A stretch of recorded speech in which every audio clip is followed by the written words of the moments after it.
परमेश्वर की स्तुति, महिमा और धन्यवाद हो।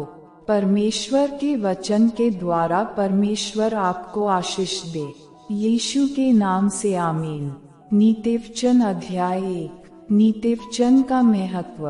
दाऊद के पुत्र इस्राएल के राजा सुलेमान के नीतिवचन, इनके द्वारा पढ़ने वाला बुद्धि और शिक्षा प्राप्त करे और समझ की बातें समझे और काम करने में प्रवीणता और धर्म, न्याय और निष्पक्षता की शिक्षा पाए, कि भोलों को चतुराई और जवान को ज्ञान और विवेक मिले, कि बुद्धिमान सुनकर अपनी विद्या बढ़ाए और समझदार बुद्धि का उपदेश पाए, जिससे वे नीतिवचन और दृष्टांत को और बुद्धिमानों के वचन और उनके रहस्यों को समझें।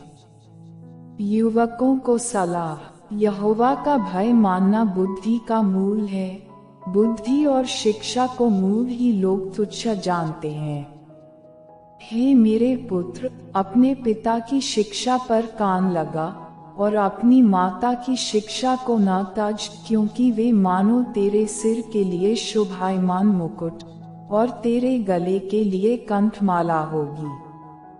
हे मेरे पुत्र, यदि पापी लोग तुझे फुसलाएं तो उनकी बात न मानना।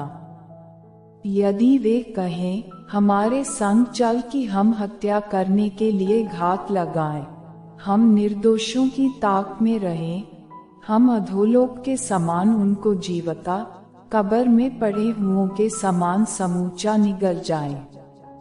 हमको सब प्रकार के अनमोल पदार्थ मिलेंगे, हम अपने घरों को लूट से भर लेंगे, तू हमारा साझी हो जा, हम सबों का एक ही बटुआ हो। तो हे मेरे पुत्र, तू उनके संग मार्ग में न चलना, वरन उनकी डग में पांव भी न रखना, क्योंकि वे बुराई ही करने को दौड़ते हैं और हत्या करने को फुर्ती करते हैं।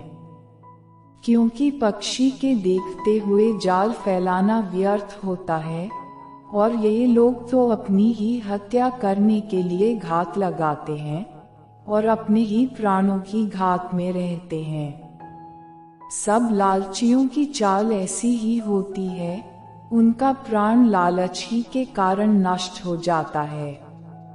बुद्धि की पुकार। बुद्धि सड़क में ऊंचे स्वर से बोलती है और चौकों में प्रचार करती है।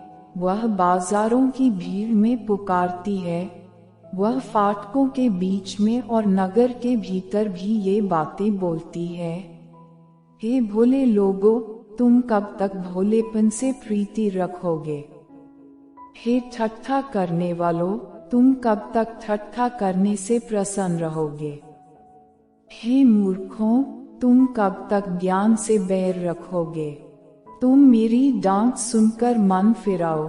सुनो, मैं अपनी आत्मा तुम्हारे लिए उंडेल दूंगी, मैं तुमको अपने वचन बताऊंगी। मैंने तो पुकारा परंतु तुमने इनकार किया, और मैंने हाथ फैलाया परंतु किसी ने ध्यान न दिया, वरन तुमने मेरी सारी सम्मति को अनसुनी किया और मेरी ताड़ना का मूल्य न जाना।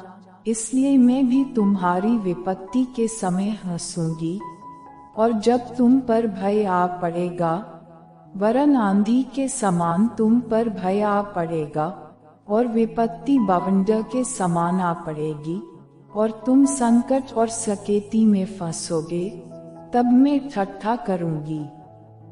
उस समय वे मुझे पुकारेंगे और मैं न सुनूंगी, वे मुझे यत्न से तो ढूंढेंगे परंतु न पाएंगे, क्योंकि उन्होंने ज्ञान से बैर किया और यहोवा का भय माना उनको न भाया।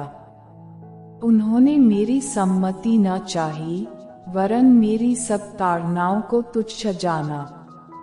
इसलिए वे अपनी करनी का फल आप भोगेंगे और अपनी युक्तियों के फल से अघा जाएंगे।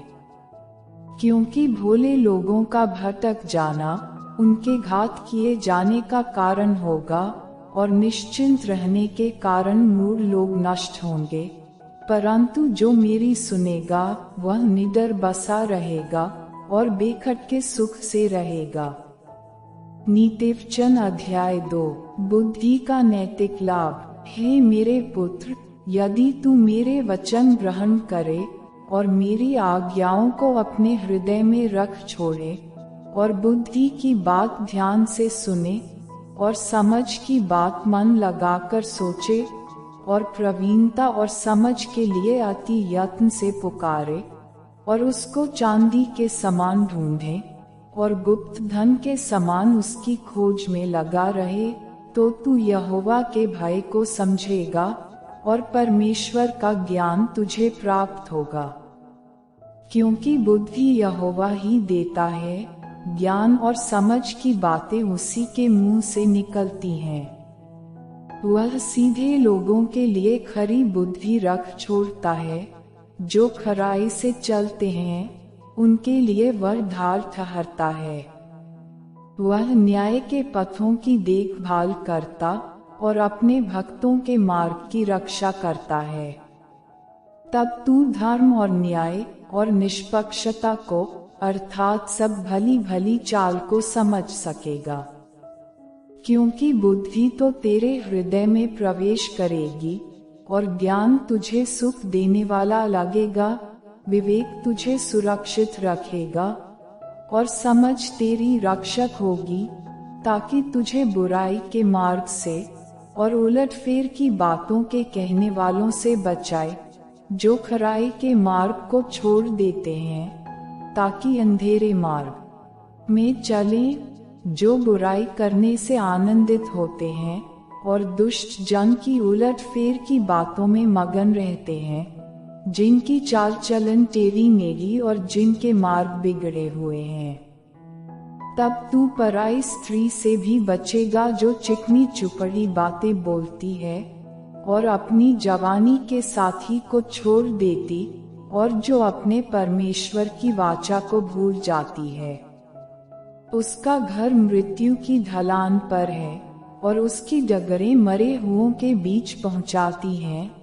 जो उसके पास जाते हैं उनमें से कोई भी लौटकर नहीं आता और न वे जीवन का मार्ग पाते हैं। तू भले मनुष्यों के मार्ग में चल और धर्मियों के पथ को पकड़े रहे, क्योंकि धर्मी लोग देश में बसे रहेंगे और खरे लोग ही उसमें बने रहेंगे। दुष्ट लोग देश में से नष्ट होंगे और विश्वासघाती उसमें से उखाड़े जाएंगे।